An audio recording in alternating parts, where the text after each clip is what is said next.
এই মুহূর্তের আবহাওয়ার যা খবর রয়েছে তাতে পশ্চিমবঙ্গের দক্ষিণবঙ্গের দিকে আবারও বৃষ্টির সম্ভাবনা রয়েছে। সেই সম্ভাবনা জুন মাসের প্রথম দিকেই। অন্যদিকে বর্ষার অগ্রগতি আরও বিস্তার লাভ ঘটাতে পারে আগামী কয়েকদিনে। এখনও পর্যন্ত এই তথ্য রয়েছে এবং এবছর বর্ষা বেশি হতে পারে, এমনটা ভারতীয় আবহাওয়া দপ্তর সূত্র থেকে জানতে পারা যাচ্ছে। এছাড়া অন্যান্য জায়গার আবহাওয়া পরিস্থিতি এবং উত্তরবঙ্গে প্রচণ্ড বৃষ্টির পূর্বাভাস আগামী কয়েকদিন ধরে রয়েছে, সমস্ত কিছু আপনাদের দেখাবো। এই মুহূর্তের যা পূর্বাভাস আমরা দেখতে পাচ্ছি তাতে আজকে রাতের দিকে কোনো কোনো অঞ্চলে খুব হালকা বৃষ্টির সম্ভাবনা রয়েছে, যেটা ভারতীয় আবহাওয়া দপ্তর বলছেন কোনো কোনো জায়গা হতে পারে মেদিনীপুর এবং 24 পরগনার দিকে সম্ভাবনা একটু যেন বেশি, তবুও বেশি বৃষ্টির কিন্তু পূর্বাভাস নেই। যেটা দেখতে পাচ্ছি আমরা প্রধানত দীঘা রয়েছে, এছাড়া উড়িষ্যা, পশ্চিমবঙ্গ বর্ডার লাইন যেমন জলেশ্বর রয়েছে, বেলদা রয়েছে, অন্যদিকে রয়েছে কন্টাই, এখানে কোথাও কোথাও হতে পারে এবং এগরার দিকে কোথাও কোথাও হালকা বৃষ্টির সম্ভাবনা রয়েছে। এই পর্যন্ত একটা পূর্বাভাস রয়েছে। অন্যান্য জেলাগুলোতে বলা হয়েছে কোনো কোনো জায়গায় পরিস্থিতি যদি অনুকূল হয় বা বজ্রগর্ভ মেঘ তৈরি হয় তাহলে হতে পারে। তো সেরকম সম্ভাবনা আপাতত কিছু দেখতে পাওয়া যাচ্ছে না দক্ষিণবঙ্গের জন্য, এবং ঝাড়খণ্ড সেরকম কিছু নেই। তবে উত্তরবঙ্গে বৃষ্টি কিন্তু প্রচণ্ডভাবে হবার পূর্বাভাস রয়েছে। বিশেষ করে রয়েছে জলপাইগুড়ি, কুচবিহার, আলিপুরদুয়ার এই তিনটি জেলার দিকে ভারী বৃষ্টির পূর্বাভাস। অরেঞ্জ অ্যালার্ট রয়েছে জলপাইগুড়ি, এছাড়া রয়েছে আলিপুরদুয়ার, কুচবিহার। সঙ্গে বলা হয়েছে দার্জিলিং, কালিম্পংয়ে কোনো কোনো জায়গায় হালকা থেকে একটু ভারী বৃষ্টি হতে পারে। নিচের দিকের জেলাগুলোতে সতর্কবার্তা নেই, কিন্তু হালকা বৃষ্টির সম্ভাবনা রয়েছে। রাতের দিকে এরকম একটা পরিস্থিতি হতে পারে। আসামের ক্ষেত্রে প্রচণ্ড বৃষ্টির সম্ভাবনা রয়েছে কিছু কিছু জায়গায়, গোয়ালপাড়া, গুয়াহাটি, এছাড়া শিলচর এদিকে মাঝারি থেকে একটু ভারী বৃষ্টির সম্ভাবনা রয়েছে। তবে ত্রিপুরা, মণিপুর, মিজোরাম, নাগাল্যান্ডে আজকে রাতের দিকে সেরকমভাবে কোনো বৃষ্টির পূর্বাভাস আপাতত পাওয়া যাচ্ছে না। আগামীকাল সকালের যা পূর্বাভাস রয়েছে, সকালের দিকে পশ্চিমবঙ্গের উত্তরবঙ্গে বৃষ্টিটা কিন্তু চলবে। জলপাইগুড়ি এখানে মাঝারি থেকে একটু ভারী, তবে কুচবিহার, আলিপুরদুয়ারে ভারী বৃষ্টি। আসামের ক্ষেত্রে গোয়ালপাড়া, গুয়াহাটি, বরপেটার দিকে ভারী বৃষ্টি। অন্যদিকে অরুণাচল প্রদেশের দিকেও ভারী বৃষ্টির সম্ভাবনা রয়েছে, শিলচরে হালকা মাঝারি বৃষ্টি। ত্রিপুরার ক্ষেত্রে বৃষ্টির সম্ভাবনা আরও কমছে 30 মে তারিখ থেকে, আগামীকাল থেকে।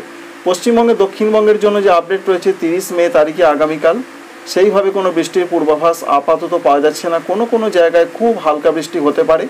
সম্ভাবনার জায়গাগুলো আমরা যেটা দেখতে পাচ্ছি মেদিনীপুরের দিকে, ঝাড়গ্রামের দিকে খুব হালকা বৃষ্টি, বজ্রবিদ্যুৎ সহ হতে পারে, বিরাট বৃষ্টি কিন্তু নয়। অন্যদিকে 31 মে তারিখে আগে জানিয়েছিলেন যে আলিপুর আবহাওয়া দপ্তর বৃষ্টির পূর্বাভাস, বিশেষ করে পশ্চিমবঙ্গে, দক্ষিণবঙ্গে, সেটাও আপনাদের দেখাবো। তবে এখন নতুন আপডেটে তারা জানাচ্ছেন জুন মাসের 1 তারিখ, 2 তারিখ, 3 তারিখে হালকা থেকে মাঝারি বৃষ্টিপাত হতে পারে দক্ষিণবঙ্গের জেলায় জেলায়। উত্তরবঙ্গের ক্ষেত্রে যে আপডেট রয়েছে 30 তারিখ এবং 31 তারিখের দিকেও প্রচণ্ড বৃষ্টির পূর্বাভাস পাওয়া যাচ্ছে। বিশেষ করে রয়েছে আলিপুরদুয়ার, কুচবিহার এই দুইটি জেলাতে সব থেকে বেশি বৃষ্টি হবে। তবে নিচের দিকের জেলাগুলোতে বৃষ্টি কমতে পারে 30 তারিখ এবং 31 তারিখের দিকে, যেমন মালদা, দক্ষিণ দিনাজপুর। তবে মালদা, দক্ষিণ দিনাজপুর, উত্তর দিনাজপুরে বৃষ্টি বাড়বে আবার জুন মাসের 1 তারিখ থেকে। আবারও মাঝারি ধরনের বৃষ্টির সম্ভাবনা পাওয়া যাচ্ছে। আসামে প্রচণ্ড বৃষ্টির সম্ভাবনা 31 মে তারিখেও রয়েছে। অন্যদিকে ত্রিপুরা, মণিপুর, মিজোরাম, নাগাল্যান্ডে বৃষ্টিটা কোনো কোনো জায়গায় হালকা হালকা হতে পারে, এমনটাই পূর্বাভাস। তবে জুন মাসের 2 তারিখ থেকে আবার ত্রিপুরা, মণিপুর, মিজোরাম, নাগাল্যান্ড এই সমস্ত রাজ্যগুলোর দিকে বৃষ্টি বাড়তে পারে। সরাসরি 31 মে তারিখে পশ্চিমবঙ্গে, দক্ষিণবঙ্গে যা বৃষ্টির পূর্বাভাস, সেইভাবে আপাতত কিছু দেখতে পাওয়া যাচ্ছে না। মেদিনীপুর, ঝাড়গ্রামের কোনো কোনো অংশে হতে পারে, এছাড়া বর্ধমান জেলার কোনো কোনো অংশে হতে পারে। তবে উত্তরবঙ্গের যা পরিস্থিতি কিন্তু খুবই খারাপের দিকে যাচ্ছে, কারণ উত্তরবঙ্গে আগামী 4 বা 5 দিন ধরে টানা বৃষ্টিপাতের পূর্বাভাস। সঙ্গে আসাম, মেঘালয়, অরুণাচল প্রদেশ এই যে রাজ্যগুলো রয়েছে, এখানে লাগাতার বৃষ্টি চলবে। তাই আমরা দেখতে পাচ্ছি পশ্চিমবঙ্গের, উত্তরবঙ্গের জলপাইগুড়ি, কুচবিহার, আলিপুরদুয়ারে মাঝারি থেকে ভারী বৃষ্টি, দমকা ঝোড়ো হাওয়া দিতে পারে। এর সঙ্গে এটাও দেখা যাচ্ছে নিচের দিকের যে সমস্ত জেলাগুলো রয়েছে, উত্তর দিনাজপুর, দক্ষিণ দিনাজপুর, মালদহ, এখানেও কোনো কোনো অংশে হালকা বৃষ্টির একটা সম্ভাবনা দেখা যাচ্ছে। পশ্চিমবঙ্গে, দক্ষিণবঙ্গের ক্ষেত্রে 1 জুন তারিখ থেকে আবার কালবৈশাখীর একটা পূর্বাভাস পাওয়া যাচ্ছে। পশ্চিম দিকের জেলাগুলোতে সম্ভাবনা বেশি থাকছে, বাঁকুড়া, পুরুলিয়া, পশ্চিম বর্ধমান, বীরভূম, এছাড়া মুর্শিদাবাদ। অবশ্যই দেখতে পাচ্ছেন ভালো রকম একটা সম্ভাবনা জুন মাসের 1 তারিখে রয়েছে। তাই জুন মাসের 1 তারিখই বৃষ্টির সম্ভাবনা দক্ষিণবঙ্গে। পাশাপাশি ঝাড়খণ্ডের দিকেও হালকা মাঝারি বৃষ্টি চলবে। এটা কালবৈশাখী ধরনের বৃষ্টির পূর্বাভাস। 30 থেকে 40 কিলোমিটার বেগে দমকা ঝোড়ো হাওয়া দিতে পারে, এমনটাও বলা হয়েছে। কলকাতা, হাওড়া, হুগলি, 24 পরগনা, মেদিনীপুর, বর্ধমান এখানেও ঝোড়ো হাওয়া সঙ্গে বজ্রবিদ্যুৎ সহ বৃষ্টির সম্ভাবনা বিক্ষিপ্তভাবে চলবে জুন মাসের 1 তারিখ, 2 তারিখ, 3 তারিখ। আর উত্তরবঙ্গের জেলাগুলো এবং আসামের দিকে দেখতেই পাচ্ছেন বৃষ্টি কিন্তু 2 তারিখেও অব্যাহত থাকছে। বিশেষ করে রয়েছে জলপাইগুড়ি, কুচবিহার, আলিপুরদুয়ার এই 3টি জেলাতে সবথেকে বেশি বৃষ্টি। দার্জিলিং, কালিম্পংয়ে মাঝারি বৃষ্টি। উত্তর দিনাজপুর, দক্ষিণ দিনাজপুর, মালদাতেও হালকা মাঝারি বৃষ্টিটা চলবে। তবে অনেক জায়গাতে বৃষ্টির সম্ভাবনা দেখা যাচ্ছে। এবং ত্রিপুরা, মণিপুর, মিজোরাম, নাগাল্যান্ড এখানেও যেটা ভারতীয় আবহাওয়া দপ্তর বলছেন বৃষ্টি বাড়তে পারে। 2 তারিখ থেকে বৃষ্টি বাড়ার সম্ভাবনা রয়েছে। তবে বৃষ্টি হবে, প্রচণ্ড বৃষ্টি কিন্তু এই মুহূর্তে আমরা দেখতে পাচ্ছি না। অন্যদিকে ভারতবর্ষের ক্ষেত্রে বিহার সংলগ্ন জায়গায় একটি ঘূর্ণাবর্ত দেখতে পাওয়া যাচ্ছে। তবে এই ঘূর্ণাবর্ত থেকে কিছু হবে কিনা বা হতে পারে কিনা তার পূর্বাভাস এখনও পর্যন্ত আমরা পাইনি। ঠিক এই জায়গাতে একটা ঘূর্ণাবর্ত রয়েছে।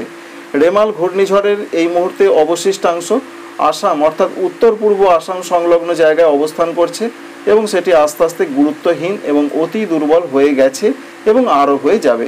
তাই সেটা নিয়ে চিন্তার কোনো কারণ নেই। তবে জলীয় বাষ্প ঢুকেছে, তা থেকে সম্ভাবনা থাকছে। এবং পশ্চিমবঙ্গে, দক্ষিণবঙ্গে 2 তারিখের দিকেও ঝড় বৃষ্টির পূর্বাভাস পাওয়া যাচ্ছে।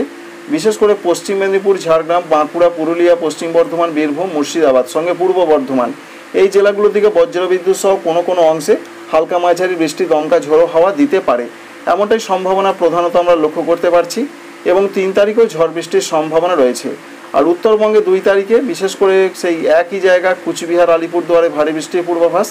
এর পাশাপাশি আমরা দেখার চেষ্টা করছি যে ত্রিপুরা, মণিপুর, মিজোরাম, নাগাল্যান্ডে 2 তারিখ থেকে বৃষ্টির পূর্বাভাস থাকলেও এখানে বৃষ্টিটা আস্তে আস্তে 2 তারিখ শেষ রাতের পর বা 3 তারিখ দুপুর থেকে বাড়ার সম্ভাবনা রয়েছে। তাই ত্রিপুরা, মণিপুর, মিজোরাম, নাগাল্যান্ডে আবার 3 জুন তারিখ থেকে ভালো রকম বৃষ্টি আসার সম্ভাবনা। ইতিমধ্যে বর্ষা প্রবেশ করার সম্ভাবনাও রয়েছে মিজোরাম সংলগ্ন জায়গা দিয়ে।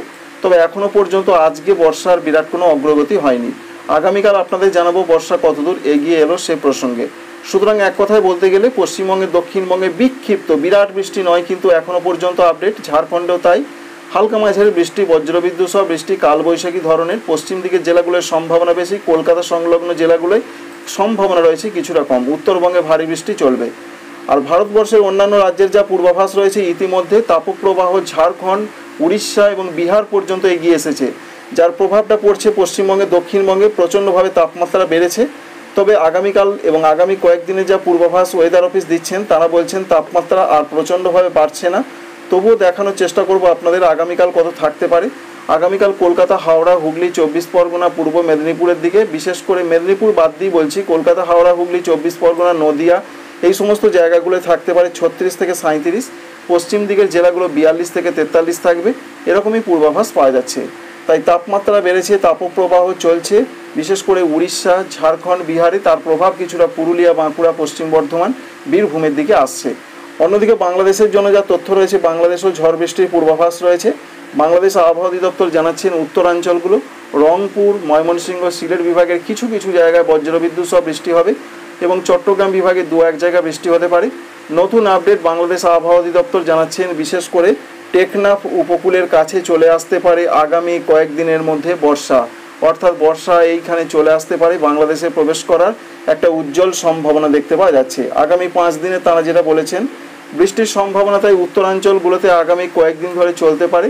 তারা বলছেন কিছু কিছু জায়গায় হালকা মাঝারি বৃষ্টি হবে, তবে কোনো কোনো জায়গায় একটু ভারী বৃষ্টি হতে পারে, সেই সম্ভাবনা রয়েছে 30 তারিখের দিকে। রংপুর, সিলেটে আমরা দেখতে পেলাম। ঢাকা, খুলনা, বরিশাল, চট্টগ্রাম, এখানে ঢাকা বিভাগে হালকা বৃষ্টি হলেও খুলনা, বরিশাল, চট্টগ্রামে সেরকম কিছু নেই। তবে রংপুর বিভাগের কোনো কোনো জায়গায় যেন বজ্রবিদ্যুতের সম্ভাবনা, ঝড়ের সম্ভাবনা, সঙ্গে বৃষ্টির সম্ভাবনা তুলনামূলক একটু বেশি করে রয়েছে 30 তারিখ, 31 তারিখ।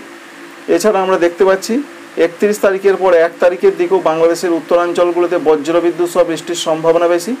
রংপুর, ময়মনসিংহ, সিলেট এই বিভাগগুলোতেই সম্ভাবনা বেশি রয়েছে। তবে 1 তারিখের দিকে কিছুটা বিক্ষিপ্ত কালবৈশাখী আকারে ঝড় বৃষ্টি হতে পারে রংপুর, রাজশাহী, ময়মনসিংহ, সিলেট, ঢাকা বিভাগকে কেন্দ্র করে, এবং খুলনা, বরিশাল, চট্টগ্রামে মেঘলা আকাশ, ঝোড়ো হাওয়া দিতে পারে। তো এই পর্যন্ত 1 জুন তারিখ পর্যন্ত এরকম একটা আপডেট আমরা পাচ্ছি।